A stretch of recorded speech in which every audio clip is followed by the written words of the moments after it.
அனைவருக்கும் வணக்கம். நாம் இந்தியன் எக்கனாமிக் கிளாஸ் பார்த்துட்டு இருக்கோம். இந்த கிளாஸ் இல்லாமல் மேனேஜ்டு எக்ஸ்சேஞ்ச் ரேட்னா என்னென்னு பற்றி தான் பார்க்க போகிறோம். லாஸ்ட் கிளாஸே நம்ம பார்த்துருப்போம். இந்த ஃப்ளோட்டிங்னா என்ன, இல்லை ஃபிக்ஸ்டு ரேட் எக்ஸ்சேஞ்சுனா என்னன்றதெல்லாம் நம்ம பார்த்துருப்போம் இல்லையா?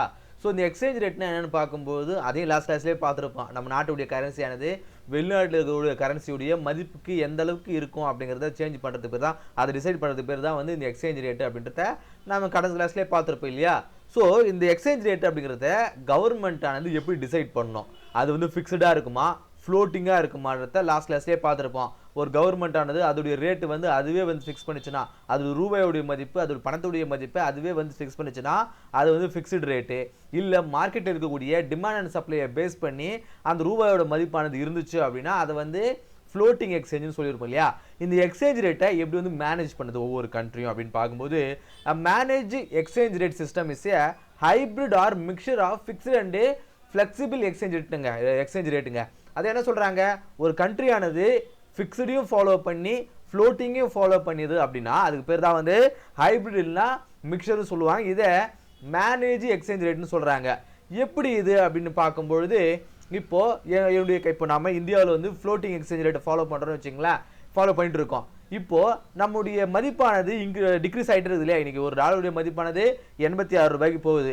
அப்போ உள்நாடுகளில் இருக்கக்கூடிய கண்ட்ரிஸ், மற்ற நாடுகள் என்ன பண்ணுறோம், இப்போது சைனாவில் இருக்கக்கூடிய ஒரு கண்ட்ரி ஏதோ ஒரு கம்பெனி வச்சுங்களேன், அது இந்தியாவில் வந்து தொழில் தொடங்கணும்னு நினைக்குது.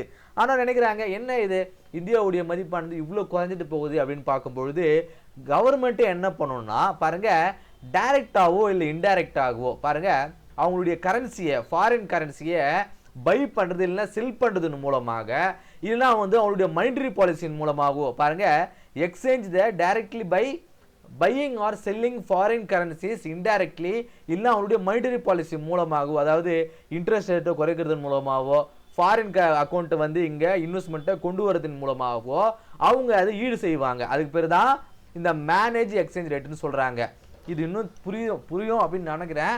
ஏன்னா இப்போ நம்ம நாட்டுடைய கரன்சியானது ஃப்ளோட்டிங்கில் இருக்குது. நம்ம நாட்டுடைய பொருட்களுக்கு டிமாண்ட் இருக்கும்போது தான் நம்ம நாட்டுடைய ரூபாயோட மதிப்பானது இன்க்ரீஸ் ஆகும் அப்படின்னு விட்டுட்டோம்னா ஒரு கவர்மெண்ட் அப்படியே விட்டுடுது.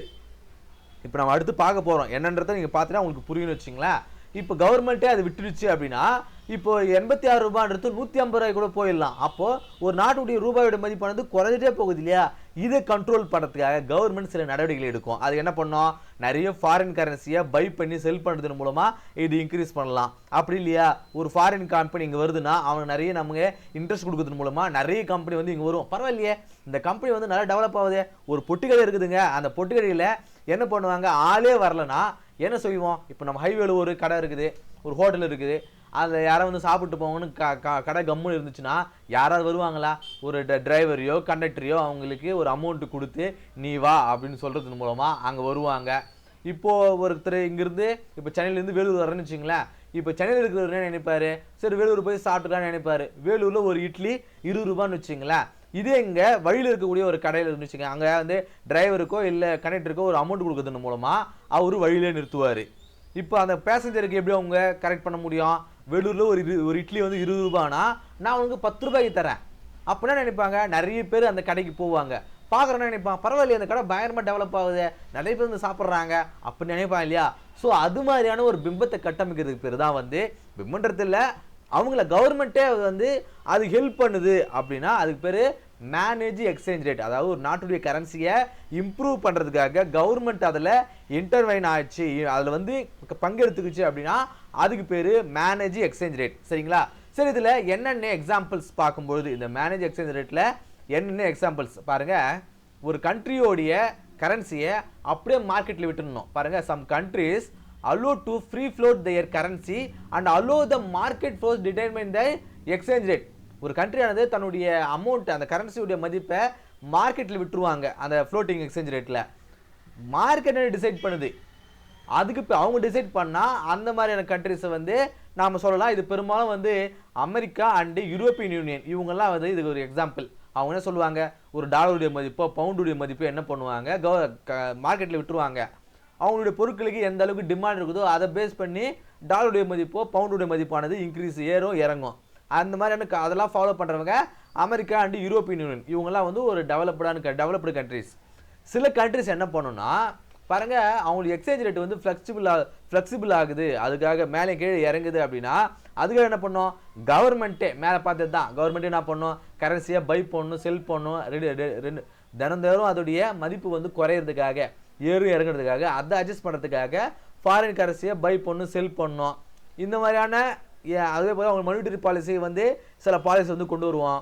இந்த மாதிரி நாடுகள் என்ன நாடுகள் பார்க்கும்போது கனடா, ஜப்பான், இந்த நாடுகள்லாம் இந்த கேட்டகரியில் வரும். ஸோ அதன் பிறகு இந்தியாவுமே இந்த கேட்டகரியில் வரும். அதாவது 1992 93 இந்தியாவுமே இந்த கேட்டகரியில் வர ஆரம்பித்தாங்க. ஏன்னா அதுக்கு முன்னாடி வந்து க்ளோஸ்டு எக்கனாமியாக இருந்தது, அது பிறகு வந்து ஓப்பன் எக்கனாமியாக மாற ஆரம்பிச்சுது. ஸோ உங்களுக்கு புரிஞ்சிருக்கும் அப்படின்னு நான் நினைக்கிறேன். அடுத்த வந்து மூணாவது பார்க்கும்போது சில கண்ட்ரிஸ் அவங்க என்ன பண்ணுவாங்க, மேலே பார்த்தோம் இல்லையா, சில நாடுகள் வந்து கொஞ்சமாக அதில் இன்வால்வ் ஆவாங்க. இன்னும் சில கண்ட்ரிஸ் என்ன பண்ணோம், அதில் ஹெவியாக இன்வால்வ் ஆவாங்க. அவங்களும் வந்து பெக்கிங் ஆஃப் கரன்சின்னு சொல்லுவாங்க. சில பாருங்கள் ஃபிக்ஸ்டு எக்ஸ்சேஞ்ச் ரேட், சில கண்ட்ரிஸ் வந்து அதில் இன்னுமே இன்வால்வ் ஆனாங்கன்னா அவங்கள பெக்கிங் ஆஃப் கண்ட்ரிஸ்ன்னு சொல்லுவாங்க. சரிங்களா, கிளைடிங் ஆர் கிராலிங் பெக் அப்படின்னு சொல்லுவாங்க, மேலே கீழே இறங்கி போகிறத அந்த மாதிரி வந்து சொல்லுவாங்கன்னு வச்சுங்களேன். இதை பெரும்பாலும் வந்து சில நாடுகள் வந்து கடைபிடிக்கும். சில நாடுகள் வந்து இதில் சக்ஸஸ்ஃபுல்லாகவும் இருக்கும். உதாரணத்துக்கு ஹாங்காங் சொல்லலாம், இந்த மாதிரி பெக்கிங்கில் சொல்லலாம். இதில் ஃபெயில்டானது பார்க்கும்போது அர்ஜென்டினா 2002 வந்து இது ஃபெயில்ட் ஆயிடுச்சு. ஸோ உங்களுக்கு புரிஞ்சிருக்குன்னு நினைக்கிறேன். ஒரு நாட்டோட கரன்சியானது அந்த மார்க்கெட்டை டிசைட் பண்ணணும் அப்படின்னு விட்டுச்சு அப்படின்னா, ஒரு கடை வச்சுருங்க, அந்த கடை வந்து அதுவே டெவலப் ஆகட்டும்னு விட்டால் அது பேர் வந்து அது ஒரு கண்ட்ரி ஃபாலோ பண்ணணும். இந்த மாதிரியான கண்ட்ரிகள்லாம் வந்து அமெரிக்கா அண்டு யூரோப்பியன் யூனியன் சொல்லலாம். இல்லை அந்த கடை இருக்குது, அதுக்கு நான் கொஞ்சம் எஃபர்ட் போடணும், தினமும் கடைக்கு போகணும், அதை விளம்பரம் பண்ணணும் அப்படின்னு நினச்சாங்கன்னா அதை சில கண்ட்ரிஸை பார்க்கும். இதெல்லாம் வந்து டெவலப்பிங் கண்ட்ரிஸ் நினைக்கும். டெவலப்டு கண்ட்ரிஸ் வேறு, டெவலப்பிங் கண்ட்ரிஸ் நினைக்கும்.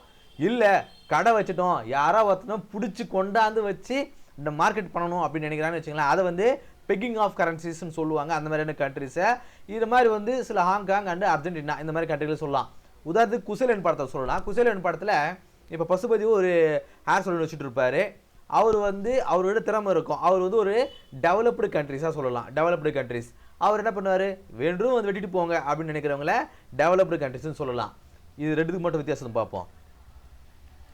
அடுத்தா இன்னொரு எதிரில் வந்து ஒரு கடை வச்சுருப்பார், வடிவேலு ஒரு கடை வச்சுருப்பார். அவர் என்ன பண்ணுவார், பம்படியாக வரப்போகிறவங்களாம் பிடிச்சி கொண்டாந்து ஆள்லாம் செட் பண்ணி வச்சுருப்பார். எல்லாருக்கும் வந்து எல்லாருக்கும் மொட்டை அடிச்சு விட்டு அனுப்பி விட்டுருவார். சரிங்களா, அந்த மாதிரி கண்ட்ரிஸ் தான் வந்து பெக்கிங்னு சொல்லுவாங்க. அது இன்னுமே இன்னொரு கேட்டகரி ஒன்று இருக்குது, டர்ட்டின்னு சொல்லிட்டு இன்னொன்று இருக்கும். அதுதான் வந்து அந்த மாதிரி கேட்டகரின்னு வச்சுங்களேன். ஸோ இவங்க என்ன பண்ணுவாங்க, அதில் தலையிடவே மாட்டாங்க, மார்க்கெட்டுடைய அந்த எக்ஸ்சேஞ்ச் ரேட்டில் தலையிடவே மாட்டாங்க. இவங்க கொஞ்சம் தலையிடுவாங்க, இவங்க இன்னும் கொஞ்சம் தலையிடுவாங்க. இன்னும் கொஞ்சம் ரொம்ப தலையிடுறவங்களும் வந்து டர்ட்டி எக்கனாமிக்ஸ் அப்படின்னு சொல்லுவாங்க. சரி, அது நம்ம இன்னும் அது ரொம்ப டீட்டெயிலாக வேணாம். சரிங்களா, அடுத்தா வந்து foreign exchange market.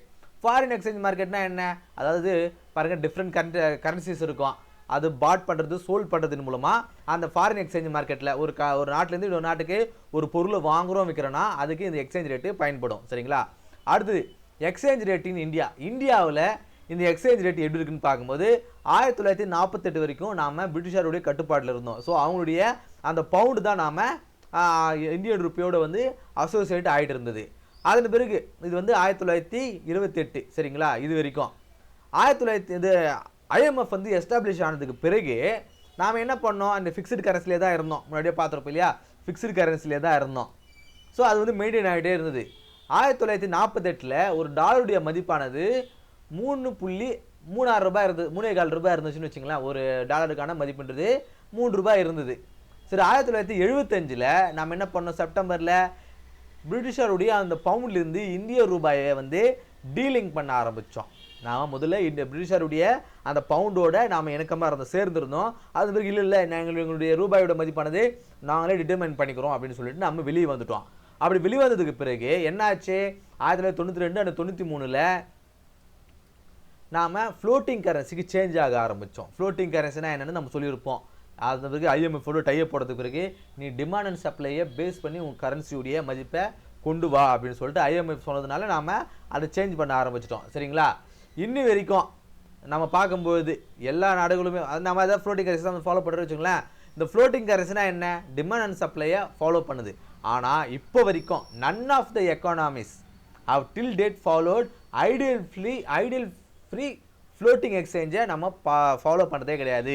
Highly speculative market. Speculative மார்க்கெட்னா என்ன?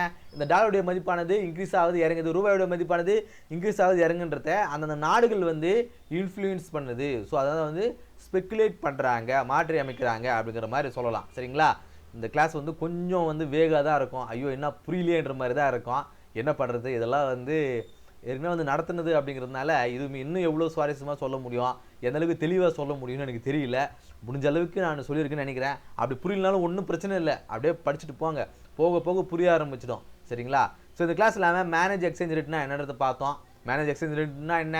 ஒரு நாட்டுடைய கரன்சியை அந்த நாடானது எந்த அளவுக்கு அதை மேனேஜ் பண்ணுது, அதை பூஸ்ட் பண்ணுறதுக்கு எஃபர்ட் எடுக்குது, அதுக்கு பேர் தான் மேனேஜ் எக்ஸ்சேஞ்ச் ரேட் அப்படிங்கிறது. இந்த கிளாஸ் உங்களுக்கு யூஸ்ஃபுல்லாக இருந்திருக்கும் அப்படின்னு நம்புகிறேன். அடுத்த கிளாஸ் சந்திப்போம். நன்றி.